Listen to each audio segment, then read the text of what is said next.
Hello friends, now we are beginning the second lesson on Einstein's ideas and opinions. In this lesson we will talk about the unit on freedom which Einstein has given. Earlier he has already spoken to us about the meaning of existence, about spirituality, about democracy and the military system, etc. I would like to know how much you understood from the earlier lesson. Therefore, let us have a small recap before we begin to talk about ideas and opinions. I will ask each of you some questions and you have to answer them one by one. The first question, tell me the name of the first piece which we did. The World as I See It. That's good. Can you tell me now, what is the goal of life advocated by Einstein? He said, a simple and frugal life was the best one. A life in which people recognize their debt to society and work by repaying it by hard work for the welfare of others. Good. Now tell me what Einstein considers the best form of government. Democracy. He says democracy is ideal because it does not idealize any one person. It gives equal importance and respect to all individuals. Excellent. Now tell me why he hates the military system? Because it is for the people who do not use the brain. The military system supports war, which he as a pacifist cannot support. He also feels that enforced military service makes a person lose his individuality and become a machine. Then, the emotions which he feels, such as patriotism, also becomes very mechanical. Okay, that's very good. Now, can you tell me about his views on God? Einstein believes that the God is an impersonal model of reason. He does not believe in God who rewards or punishes. How does he define true religiosity? He says that the emotion of finding the mystery in existence as beautiful and knowing that it is inexplicable is the definition of true religiosity. Therefore, he describes himself as religious because he believes that there is a divine hidden design in every aspect of nature. That's very good. I see that all of you remember very well what happened in the first lesson. Now let us begin to talk about Einstein's ideas on freedom in this lesson. Einstein speaks about the concept of freedom first in thought.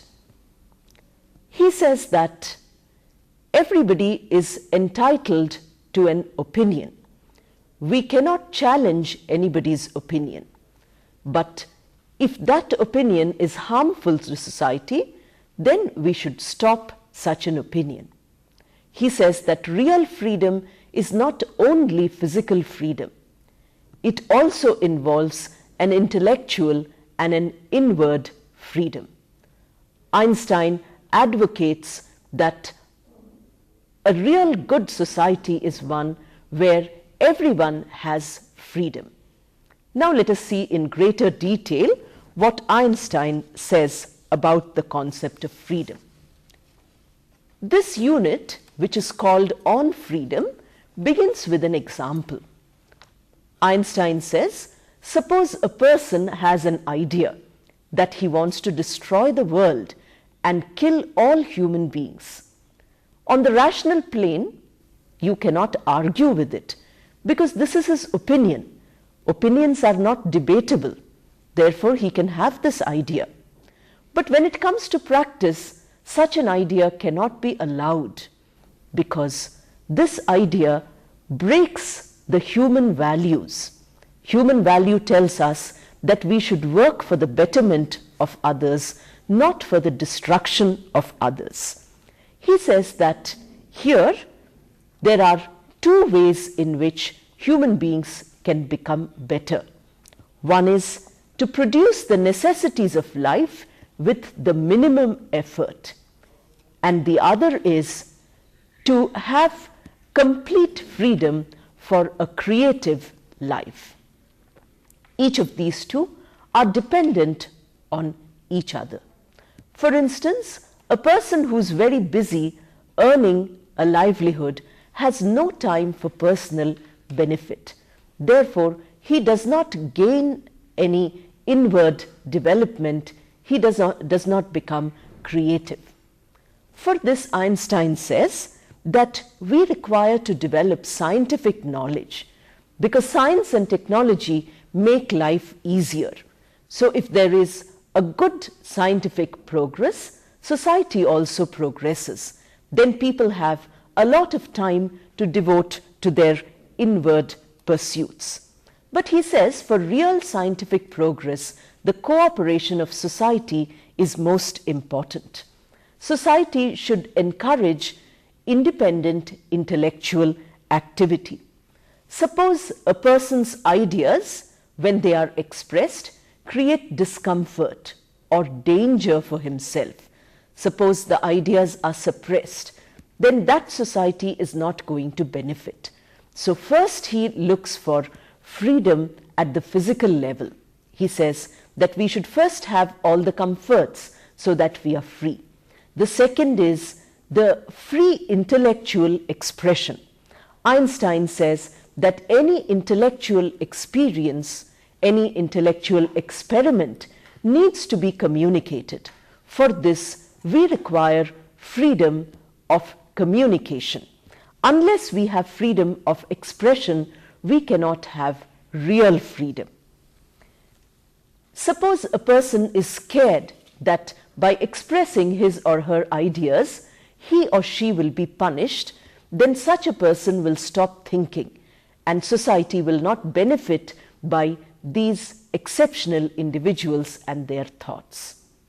Now, I would like to ask you some questions about your understanding of Einstein's definition of freedom.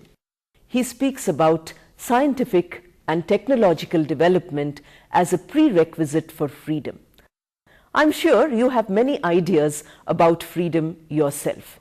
Now let me find out from you what you think about freedom. Deepika? Maybe he was referring to the suppression during the Hitler's regime, especially as he was a Jew, a group that was tortured a lot during the Second World War. You are right. Einstein suffered immensely at various points in his life, and he saw many intellectuals being suppressed. Therefore, he expressed this idea with so much of force.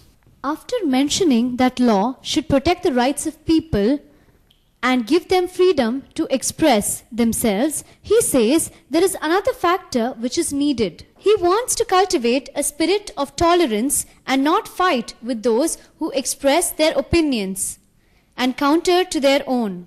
He says that what he is advocating is a state of ideal liberty which may not be possible at all times, but this is no reason to give up hope. He says that we should constantly strive to reach this ideal. Only then when it is possible for society to progress with help of free scientific, philosophical and creative thinking. Two very important ideas about freedom have been discussed in this essay. Let us see how he talks about spiritual freedom. Two very important aspects of freedom are discussed in the rest of the essay. Therefore, we shall talk about this now. Einstein says that spiritual freedom is important. Now, what does he mean by spiritual freedom? First, he says that we should have physical freedom. Already he has mentioned this, that great scientific progress and great technological advancement helps us to have free time. Science and technology make our life simpler.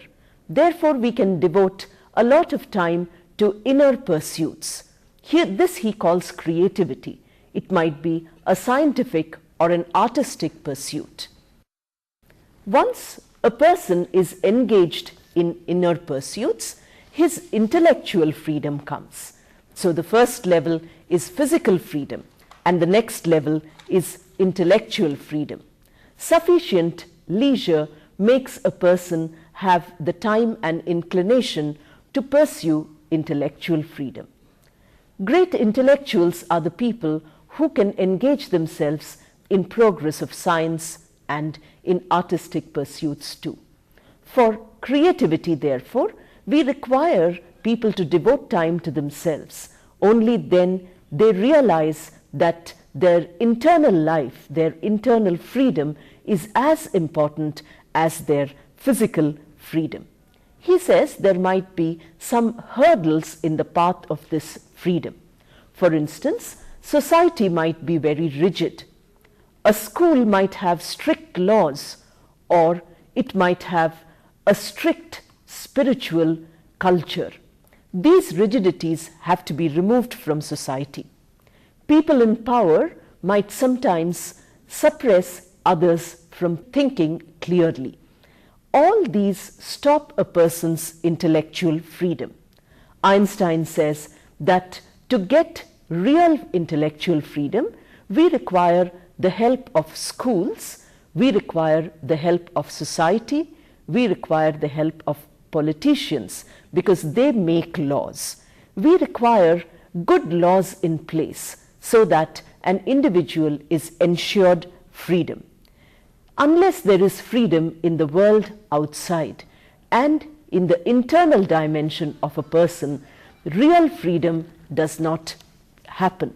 So Einstein's views on freedom tell us very clearly that we should strive first for freedom of getting rid of excessive hard work.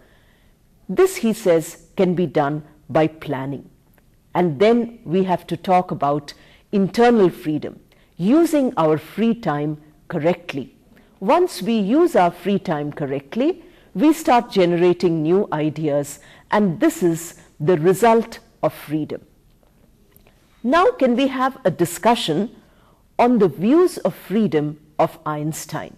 I would like all of you to tell me what you think of Einstein's ideas on freedom. Einstein has made a very valid point here. We see how in the last few decades the world is endangered with terrorists, Maoists, and such people are actually not such bad human beings, but they are conditioned to kill.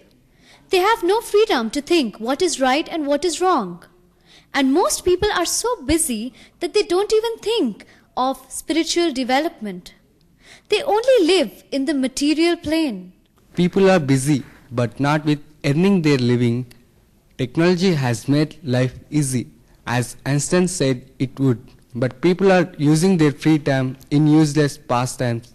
But they are not developing in thought power for the benefit of humanity. That is true.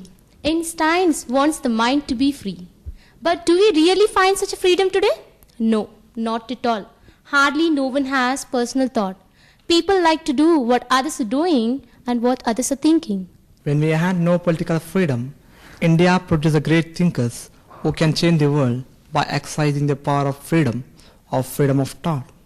But today, after having so many great thinkers and political freedom, the great thinkers are not producing any original ideas for the benefit of the people of the country. That is good.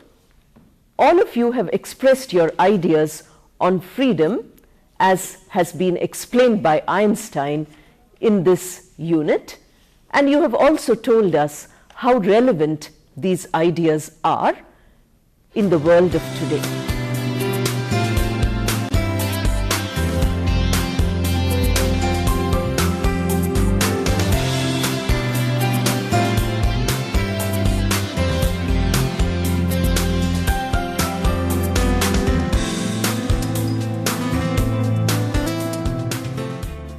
Now let us do some language work. In each lesson, we should not only learn the content, but we should also learn the language, because good English today is very important. By reading Einstein's essay, we can learn English also. In the earlier lesson, we did some vocabulary and spelling exercises. Today, let us do an exercise on structures.